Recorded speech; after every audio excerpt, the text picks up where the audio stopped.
নমস্কার বন্ধুরা, again welcome আমাদের ইউটিউব চ্যানেলে। এই মুহূর্তে গুরুত্বপূর্ণ আপডেট নিয়ে উপস্থিত হয়েছি তোমাদের মাঝে।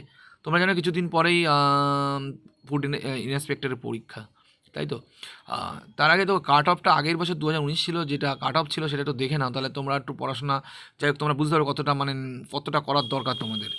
ঠিক আছে, marks often in the written test of the candidate short listed for ইন্টারভিউর জন্য যারা কল পেয়েছিল, ইউআরএ কিন্তু প্রায় 79 পয়েন্ট, মানে যাদের ছিল এটা কিন্তু অনলি ইন্টারভিউর জন্য। ঠিক আছে, এরকম নাম্বার কিন্তু পেলেই কিন্তু তারা ইন্টারভিউর জন্য 80, ধরে রাখো 100-র মধ্যে বা টোটাল যা এক্সাম হবে তার মধ্যে 80 পেতে বা 79। ঠিক আছে, এসসিদের কিন্তু 76 ছিল, এসটিদের 59 ছিল কাট অফ, বুঝতে পারছো? আর এসসিদের ছিল 76 আউট অফ 100।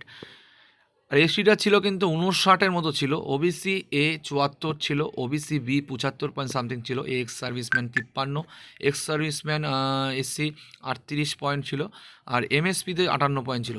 সব বুঝতে পারছো, এটা কিন্তু কাট অফ, এইরকমই কাট অফ, কিন্তু হয়তো 1-2 কমবে, কিন্তু এরকমই কাট অফ থাকবে এবারও এক্সামে।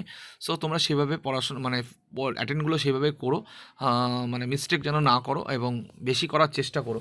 ঠিক আছে, যেরকম ক্যাটাগরি এরকমই কিন্তু থাকবে কাট অফ, একটু হয়তো কম, 1-2 কম বা বেশি থাকতে পারে। ঠিক আছে, এটা জাস্ট তোমাদের জানানো, আগের থেকে জানানো, তাহলে তোমরা সেভাবে অ্যাটেন্ড করতে পারবে। ওকে, এটাই ছিল গুরুত্বপূর্ণ খবর তোমাদের জন্য। এটা ফুড এসআই 2019-এর কাট অফ। সকলে ভালো থেকো, দেখা হচ্ছে নেক্সট কোনো গুরুত্বপূর্ণ আপডেটে। জয় হিন্দ, জয় ভারত, বাই।